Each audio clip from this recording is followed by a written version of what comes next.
Con el estudio del libro de Efesios. Este es el secreto, parte 3, o el tercer secreto. Se llama la salvación solo por gracia, para los que están escribiendo. La salvación solo por gracia. Vamos entonces a la escritura y a leer Efesios 2, del 1 al 10. Había quedado de compromiso leer. Uno de ustedes, por favor, que Efesios capítulo 2 del 1 al 10, entonces va a leerlo por favor en voz alta. Y Él os dio vida a vosotros, cuando estabais muertos en delitos y pecados, en los cuales anduvisteis en otro tiempo, siguiendo la corriente de este mundo, conforme al príncipe de la potestad del aire, el espíritu que ahora opera en los hijos de desobediencia, entre los cuales también todos vosotros vivimos en otro tiempo, en los deseos de nuestra carne, haciendo la voluntad de la carne y de los pensamientos, y éramos por naturaleza hijos de ira, lo mismo que los demás.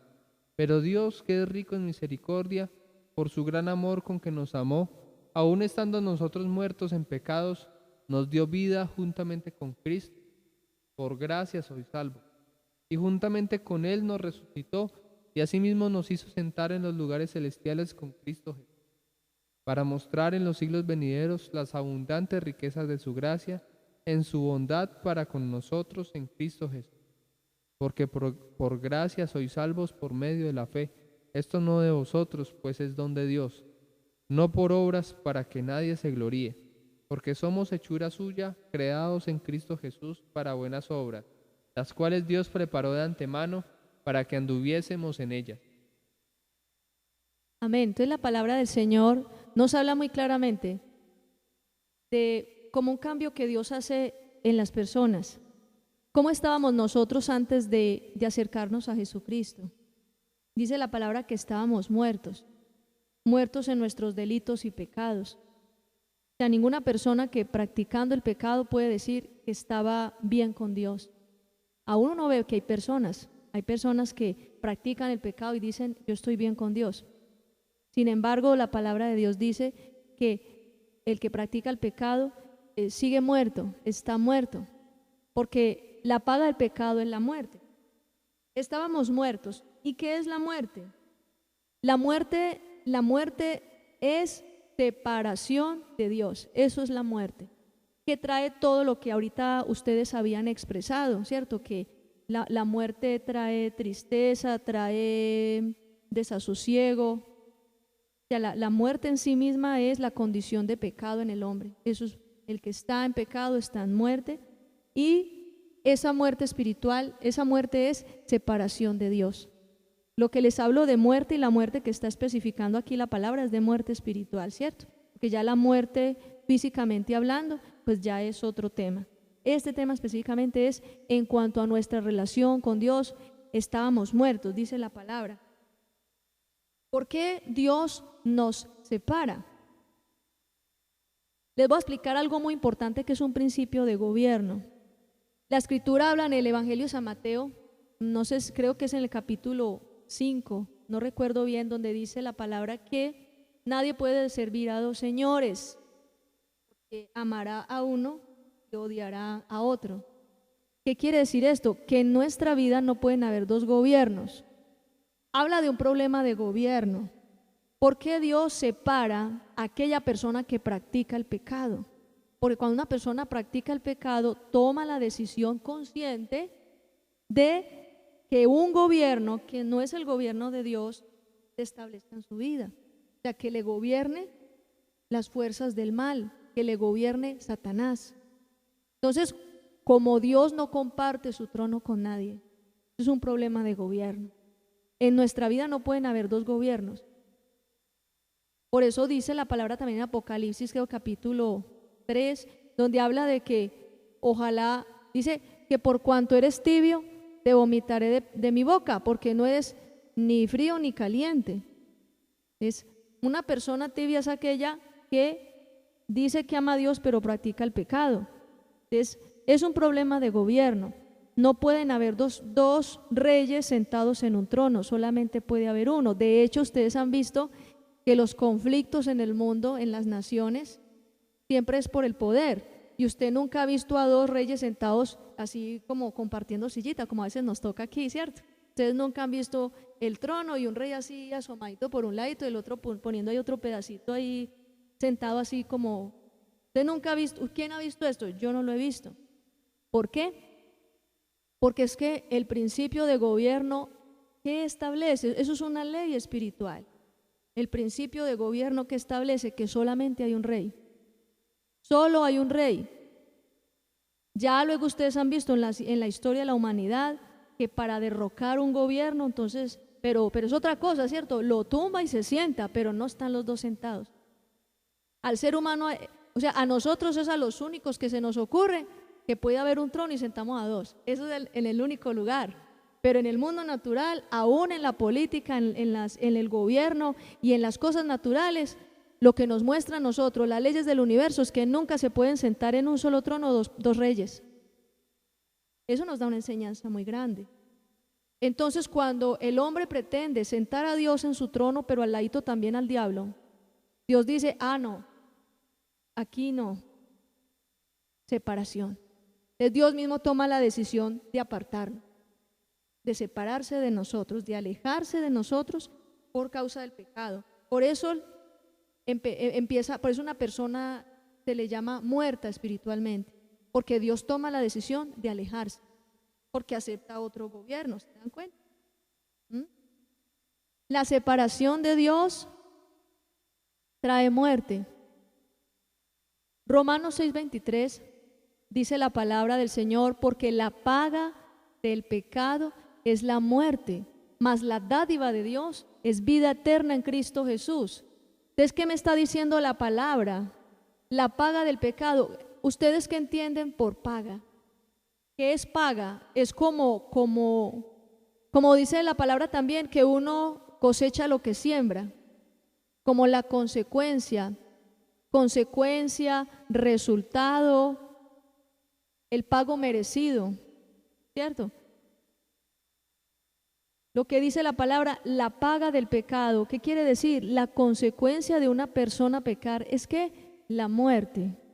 Es la consecuencia. O sea, no vayan a pensar que entonces vamos a practicar el pecado y luego vamos a sentir el fluir del Espíritu Santo. No, Señor, eso no se da, porque se trata de gobierno. Acuérdense que se trata de gobierno y se trata de un trono que tenemos todos en el corazón y nosotros decidimos a quién vamos a sentar en ese trono. Eso que yo leí, la paga del pecado es la muerte, es una sentencia y significa también estar bajo juicio. Romanos capítulo 2, versículo 3, la última parte, dice: hacíamos cualquier cosa que la naturaleza carnal deseara o que la mente pudiera imaginar, tal como los demás, merecíamos que Dios nos castigara con su enojo. En otra versión dice, merecíamos la muerte. Usted mire que eso es como cuando una persona está sentenciada a muerte. No había esperanza para nosotros. Merecíamos la muerte. Una vez estando yo evangelizando a una familia numerosa, y me invitaron, ese día eran como alrededor de 12 o 15 personas, entre tíos, hermanos, la mamá y todo el mundo, y se sentaron todos en la sala, y yo arranqué, y lo primero que yo les dije, miren, nosotros merecíamos la muerte, y todos me miraban así asustados. Y yo les expliqué a la luz de la palabra por qué merecíamos la muerte, por qué estar vivos es un regalo, porque usted y yo merecíamos la muerte. Eso es una realidad, ¿qué lo dice la palabra? La paga del pecado es que la muerte. Y de hecho, cuando las personas reinciden en pecar, permanentemente están reincidiendo en pecar, en algún momento, como dice en el Salmo 103, no contenderá para siempre, ni para siempre guardará su enojo. ¿Qué quiere decir? De que Dios también llega un momento en que ya no más. O sea, Él no se va a quedar pacientemente toda la vida esperando a que una persona se arrepienta. La palabra del Señor dice, no contenderá para siempre. Entonces, cuando una persona empieza a reincidir en el pecado permanentemente, puede llegar a un punto como el niño que se pone a jugar con la llamita, pasar así la manito, y cuando menos pensó se pegó un quemazón. Desde tanto jugar con el pecado, una persona se puede quemar. Y de hecho uno ve personas que aún inclusive han terminado muertas, aún en accidentes, precisamente porque no han atendido el consejo de Dios y porque han seguido reincidiendo en el pecado. Pero eso trae sentencia y es la muerte. Hay personas que actúan como los muertos vivientes. ¿Se han visto los muertos vivientes? Que son un cuerpo inanimado y que son demonios que los mueven, pero en realidad no tienen vida, pero parece que estuvieran vivos, da la impresión de que están vivos. Y así hay muchas personas que están en el pecado, que están muertos y dice que están bien con Dios y siguen pecando. O sea, eso sería como un zombie espiritual. Muerto bien. Dios lo que quiere a nosotros es darnos vida. Es más duro darle vida, es más duro que Dios regenere y que traiga vida a una persona que piensa de esa manera. Porque si la persona de entrada piensa que está bien con Dios, aunque practica el pecado, no es viable que venga la vida de Dios. ¿Se acuerdan la oración del fariseo y el publicano? Cuando decía el fariseo, oraba como ustedes saben, y el publicano, Señor, yo soy, y estaba totalmente y estaba rendido, estaba en la presencia de Dios. Y dice la palabra que ¿quién fue justificado? ¿Quién fue realmente salvo? ¿Cuál? El publicano. Fíjese, ¿por qué el publicano? Porque reconoció su condición de pecado y tomó la decisión de pecado. Pero cuando una persona no reconoce su condición de pecado, por cualquier motivo, no reconoce su condición y piensa seguir actuando de la manera como está actuando, entonces mire que va a recuperar. Por eso es tan importante que nosotros nos instemos con Dios y reconozcamos nuestra. Hablando de los muertos, ¿por qué es necesario que una persona que está muerta espiritualmente reciba vida? Porque un muerto no se puede sentar en los lugares celestiales. Un muerto no puede participar de la herencia del reino, ¿cierto? Un muerto no tiene la oportunidad de unirse a Cristo. Entonces mire lo importante de esta enseñanza. Les voy a decir algo que es una de las revelaciones más importantes de la enseñanza de hoy, y es lo siguiente: el que está separado de Dios está muerto. Un muerto no puede sentarse con Cristo en los lugares celestiales, entonces no puede recibir las bendiciones, como dice Efesios 1:3, no puede recibir las bendiciones. ¿Qué es necesario? Que esa persona reconozca su condición y se arrepienta, e inmediatamente viene el poder de Jesucristo, el poder de esa resurrección que levantó a Cristo de entre los muertos. Viene ese poder sobre el arrepentido, y ¿qué pasa? Le da vida. Al darle vida se une con Cristo, porque es que Cristo no se une con un muerto. Cristo no se puede unir con un muerto. Él se une es con alguien que ha recibido la vida por medio del arrepentimiento. Se une con Cristo. Y al unirse con Cristo, esa persona inmediatamente empieza a ser heredera de las bendiciones del reino de Dios. Por eso es necesario. Por favor, alguien que me lea el versículo 6. Mire por qué es tan importante el 5 y el 6 de Efesios 1. Efesios 2. Efesios 2.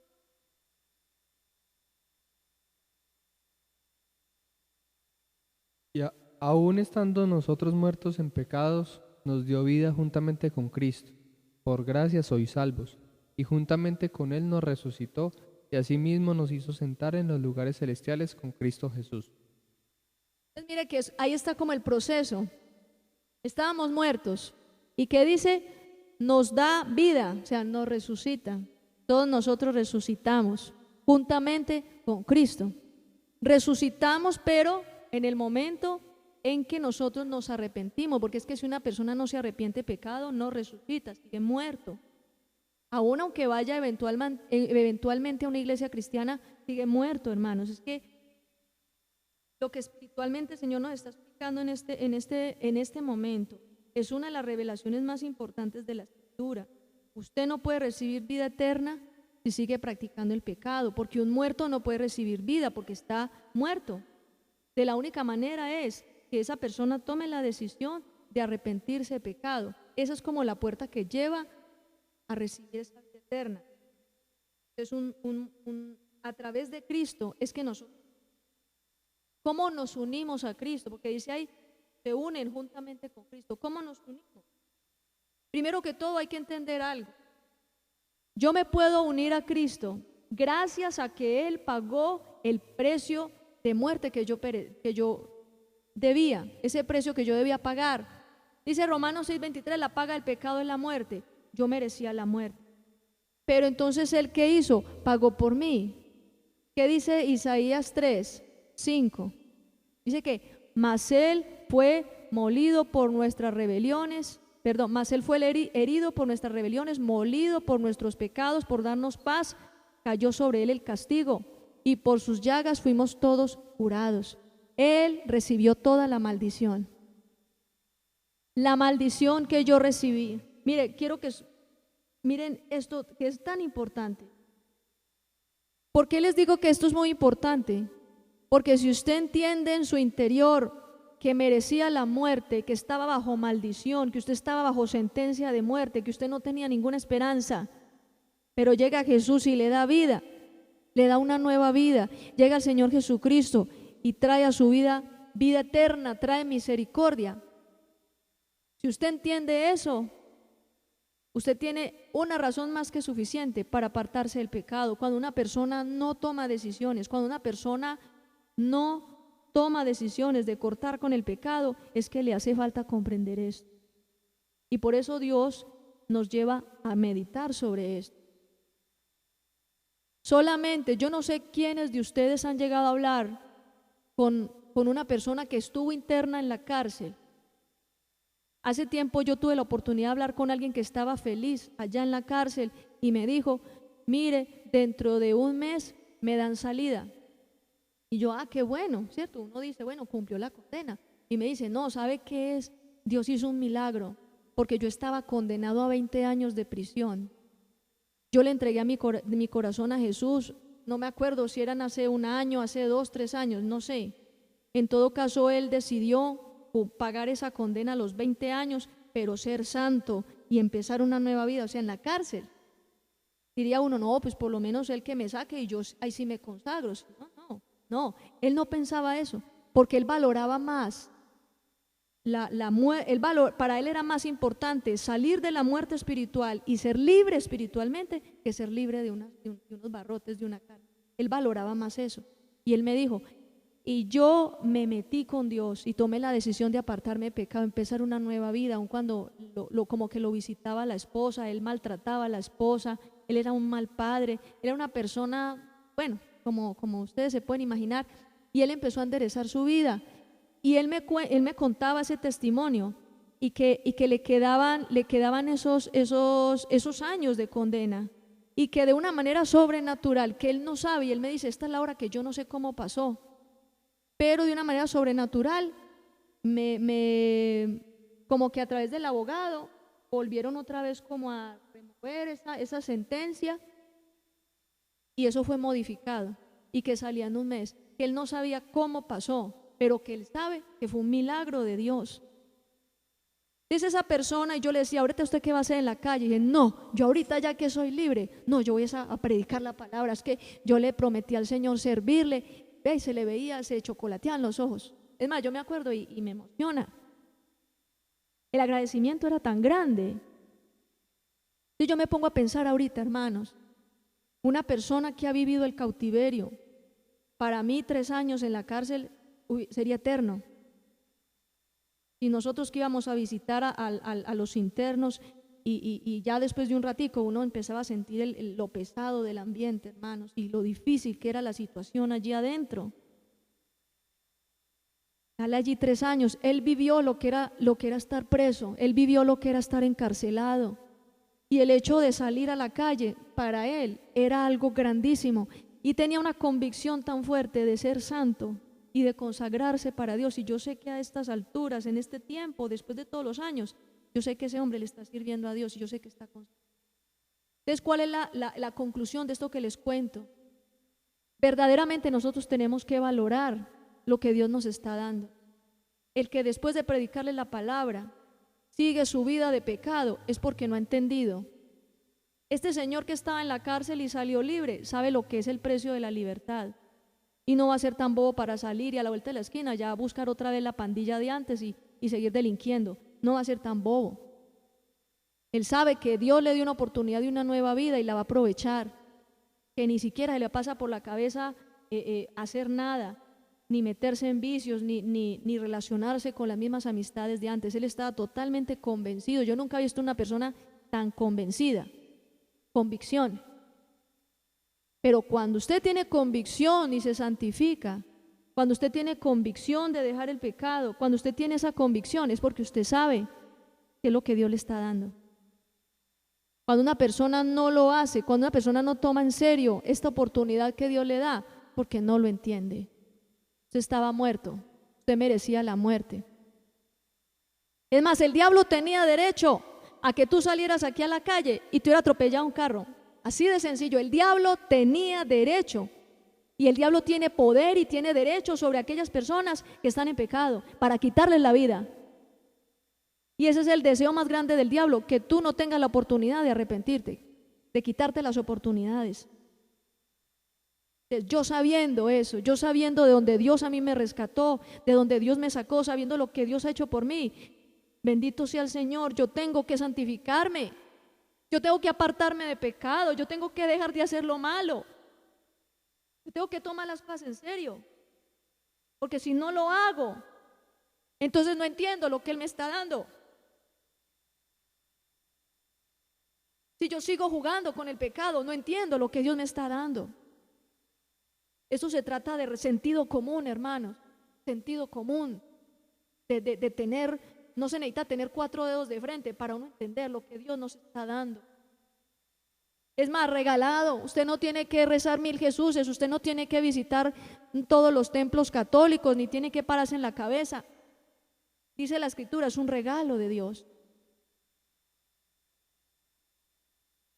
Y cuando uno está agradecido con Dios, a uno no le tienen que rogar para que ore, a uno le tienen que rogar para que lea la Biblia, a uno no le tienen que rogar para que uno se congregue, a uno no le tienen que rogar para que uno adore a Dios, para que uno ayune, para que uno se fortalezca.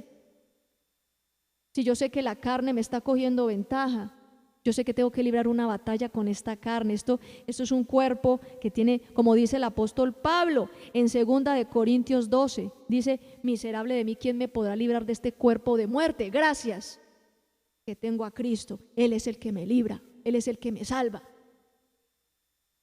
Pero ¿a través de qué? Del ayuno, a través de yo tomar una decisión y librar la batalla.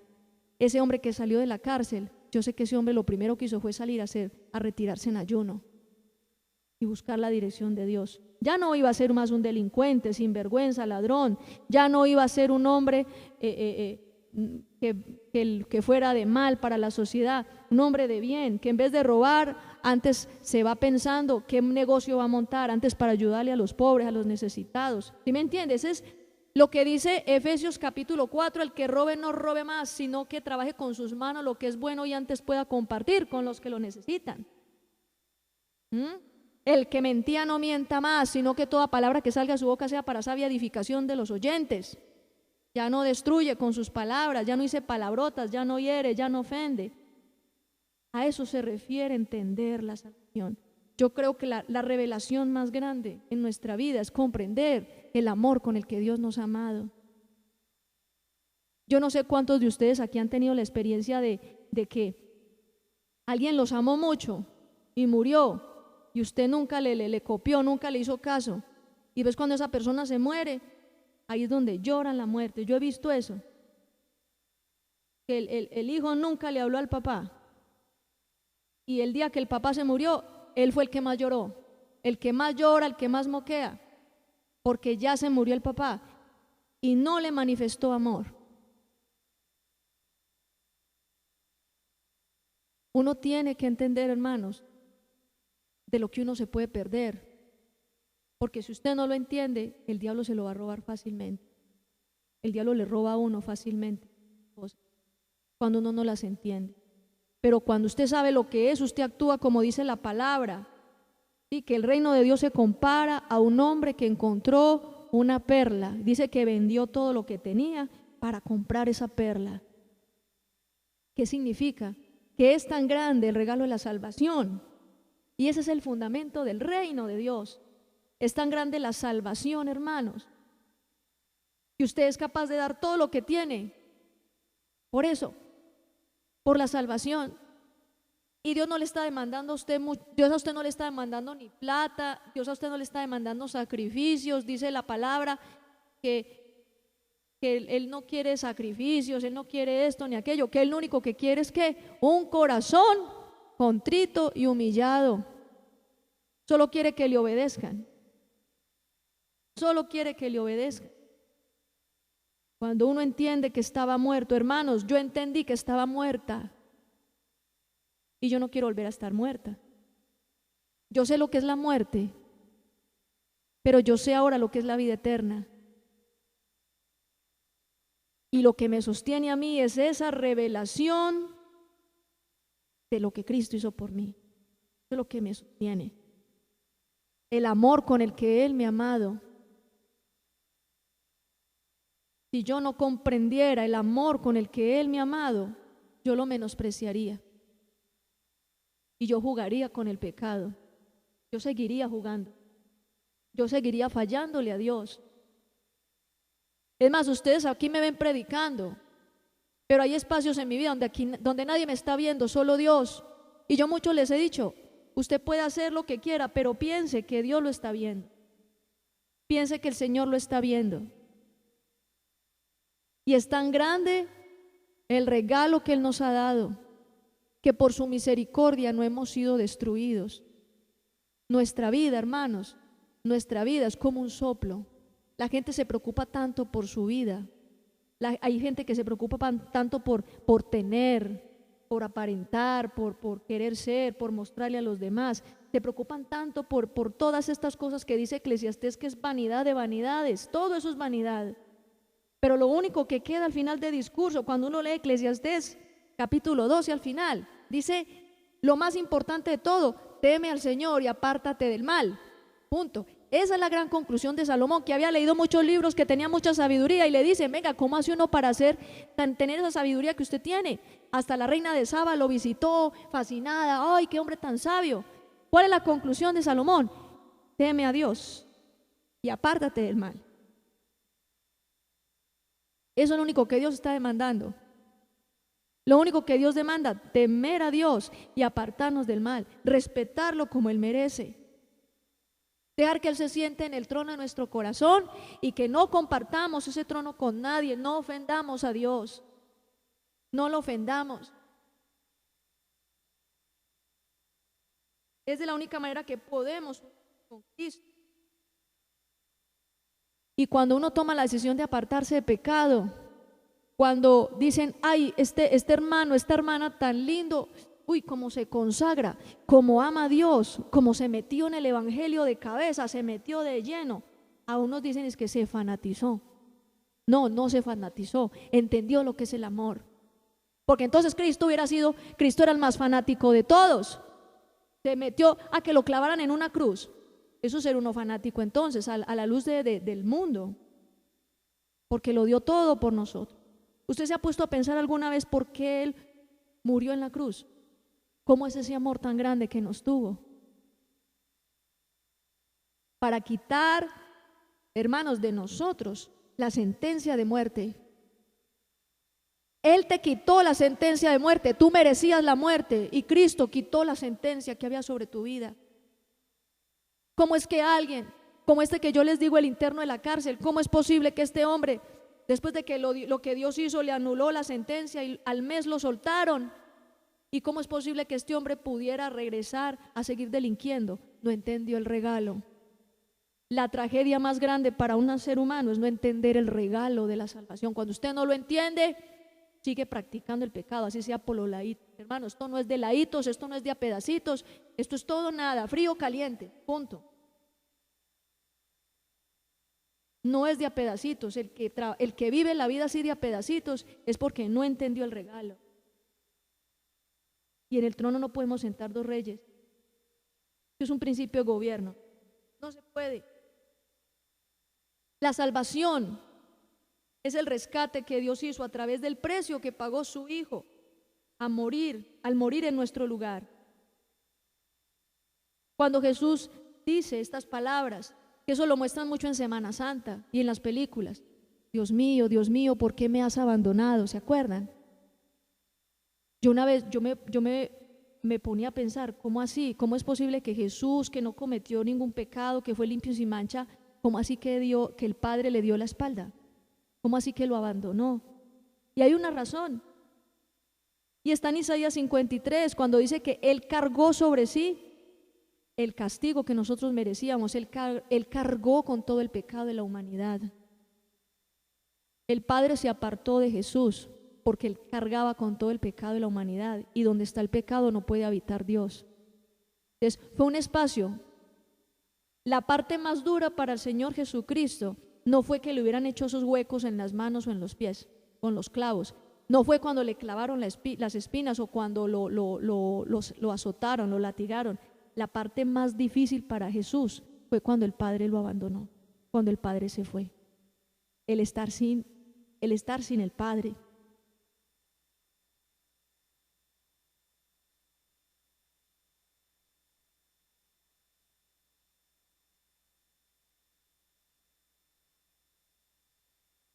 Cuando tú entiendes lo que Él vivió,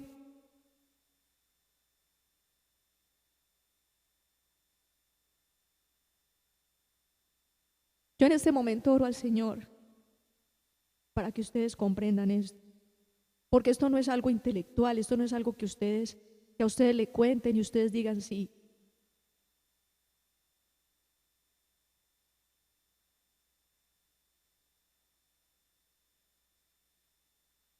Jesús no merecía ser separado del Padre, porque ellos dos siempre fueron uno. Por el pecado tuyo, Él aceptó ser separado del Padre. Y fue lo más duro. Todo el mundo lo vio gritar.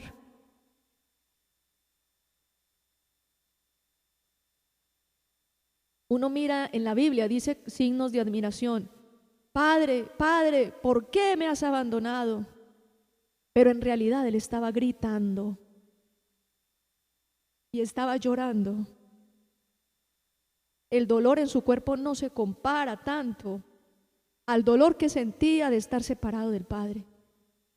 Para nosotros estar separado del Padre no era nada, porque siempre estábamos muertos, que estábamos acostumbrados a no escuchar la voz de Dios. Estamos acostumbrados a ni siquiera tener un vislumbre de las cosas del reino. Así vivíamos, muertos. Pero Jesús sí sabía lo que había perdido. Jesús sí sabía lo que significaba ser separado del Padre. Hermanos, cuando yo comprendí eso, lo que Él vivió por mi culpa, por la culpa de nosotros, de estar separados del Padre, para mí eso fue lo más terrible, porque Él no lo merecía. Lo que Él vivió, así como algunos han dicho acá, el sufrimiento que Él vivió, no lo merecía. Tú eras quien lo merecía. El ser apartado y separado de Dios no lo merecía, nosotros lo merecíamos. Él lo vivió por amor a nosotros. Eso a uno le da las fuerzas, eso a uno le da la convicción para uno apartarse de pecado, saber lo que Él hizo. Por eso les digo, este asunto es de convicción. Y solo cuando tú entiendes el gran amor de Cristo, solo cuando tú entiendes lo que Él hizo por ti, eso es lo que a ti te lleva a dejar el pecado. Ni siquiera necesitas ni que un pastor te lo diga. No necesitas ni que nadie te aconseje. Tú simplemente dejas el pecado y ya. No tienes problema para dejar el pecado. ¿Por qué? Porque es que esa revelación del amor y lo que Él hizo por nosotros es más grande que cualquier cosa. El amor de Jesús por mí es más grande que el deseo que pueda tener esta carne de seguir pecando, hermano. Es más grande, es más poderoso. ¿Por qué lo hizo? ¿Por qué Él murió en la cruz? Esa fue la gran pregunta mía cuando empecé en los caminos de Dios. ¿Por qué? Porque es que uno no había estado acostumbrado a que alguien haga algo bueno por uno sin esperar nada a cambio. Así era, yo pensaba, no, a uno le dan lo que uno merece. No, cuando llegó el tema de la salvación a mi vida, yo quedé sin palabras, que yo me di cuenta que es que aquí no aplica lo que usted merece, no se trata de qué merezca usted, se trata de lo que Dios le quiso dar, y le quiso dar vida eterna y quiso rescatarlo. Y esa es la mayor revelación, el amor con que Dios nos ha amado. El amor movió a Dios a derramar su gracia sobre nosotros. Él no está obligado a hacernos el bien, hermano. Él no está obligado a hacernos el bien. Cuando yo me pongo a pensar, no, es que de pronto es que Dios vio en mí para servirle muchas habilidades, muchos talentos. De pronto él me veía que tenía madera para predicar o no sé qué. Hermanos, déjenme decirles que no hay nada de lo que nosotros tengamos que hubiera sido como con qué pagarle a Él lo que nos ha dado. Fue solamente el amor que nos movió. En Marcos 8:37 dice la palabra: nadie podría pagar lo suficiente para rescatar su alma. Nadie. Ni con todo el dinero del mundo. Ahora en esta época del mes de diciembre es muy común uno ver personas que les gusta donarle regalos a los niños pobres, que les gusta ir a hacer obras de beneficencia. Pero lastimosamente la mayoría, no todos, pero la mayoría de personas hacen eso como una manera de pagarle a Dios, como una manera de quedar bien con Dios, como si espiritualmente se pudiera hacer una transacción comercial. Yo peco, pero llevo ayudas a los pobres, entonces eso equilibra. Y eso no es así. Recuerde lo que dice la palabra, que no es por obras, para que nadie. Para mí, hermanos, la revelación más grande y lo que conmovió mi corazón y lo que me mueve a mí a seguir adelante. Yo no sé si algunos de ustedes en algún momento de la vida cristiana, los que llevan aquí varios años, se han sentido como a punto de desmayar. De pronto las personas que están recién asistiendo, pues no es el caso. Pero cada vez que viene a mi vida como algún pensamiento de cansancio, de derrota, cada vez que en algún momento el diablo quiere traer sobre mi vida un pensamiento que no conviene,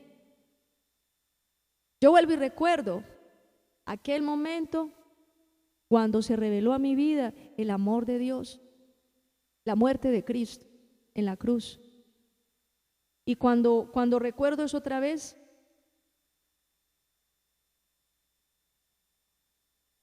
yo le digo a Dios, valió la pena.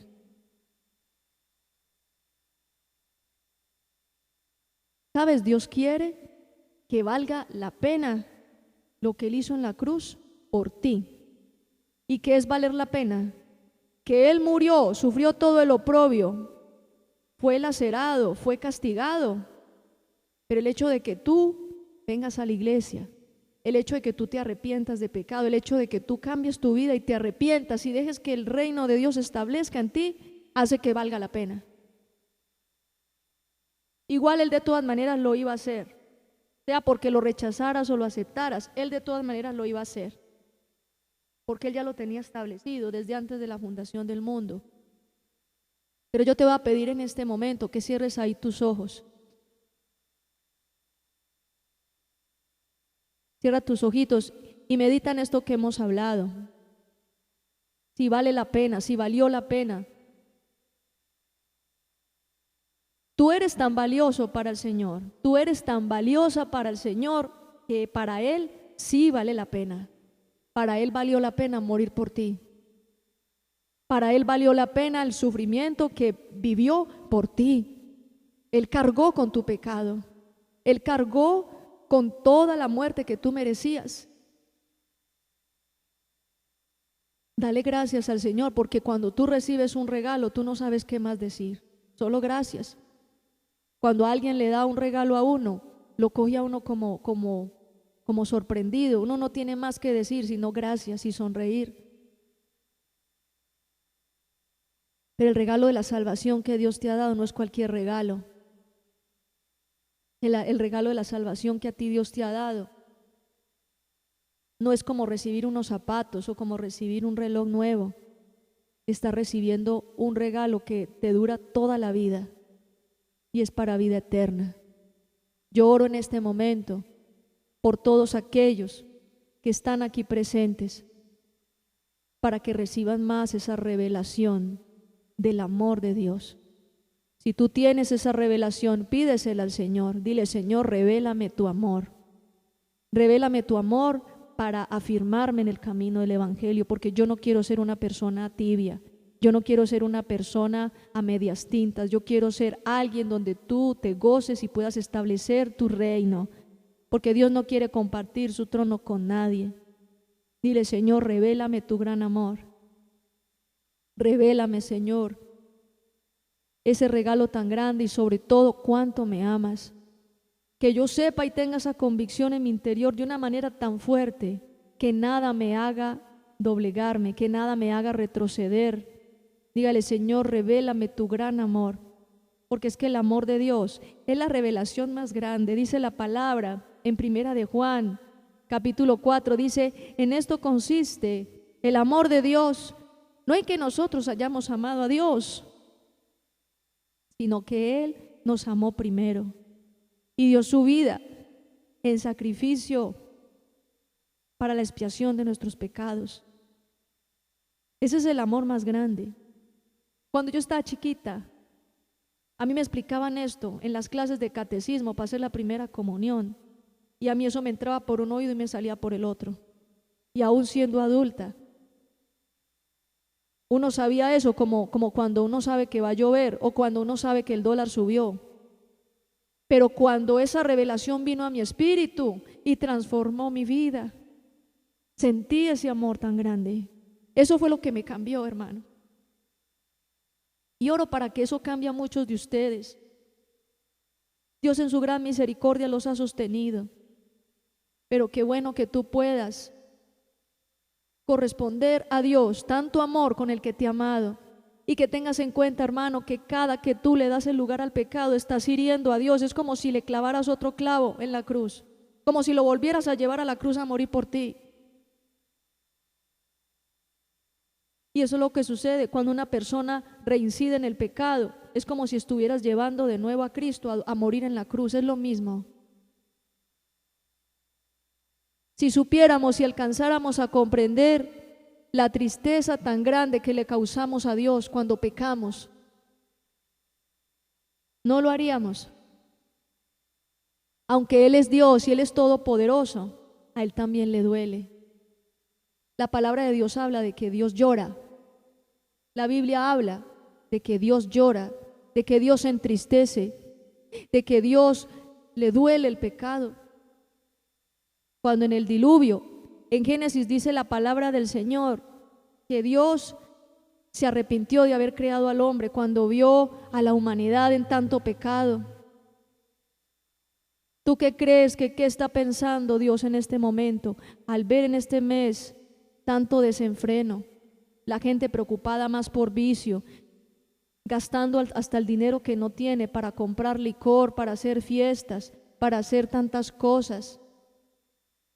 La gente está muy ocupada, la gente está haciendo muchas cosas. Aunque Dios Él es Dios de todos los meses del año, pero el mes de diciembre es un mes que trae mucha tristeza al corazón de Dios. El mes de diciembre trae mucha tristeza al corazón de Dios, porque aún muchos creyentes se dejan seducir por este ambiente decembrino y muchos creyentes recaen en el pecado. Y hay mucha gente que en diciembre inclusive no vuelven a la iglesia. Es un ambiente que viene de las tinieblas. Pero qué bueno que tú le puedas decir a Dios en este día que te revele ese amor tan grande. Ese amor es el que nos sostiene, no es el consejo de un pastor, no es que te estén llamando y te estén invitando a un culto. No es eso, hermanos, es el amor el que te sostiene. Y si no hay amor, no hay nada. Si tú no sintieras amor por el Señor, no hay nada, ahí no hay nada que hacer. Nadie te puede inculcar convicción, nadie te puede a ti inculcar respeto a Dios, porque es que todo eso parte del amor. Y si no tienes amor, tienes que pedírselo a Dios. Clama ahí al Señor con todo tu corazón que te revele ese amor, que te llene de amor.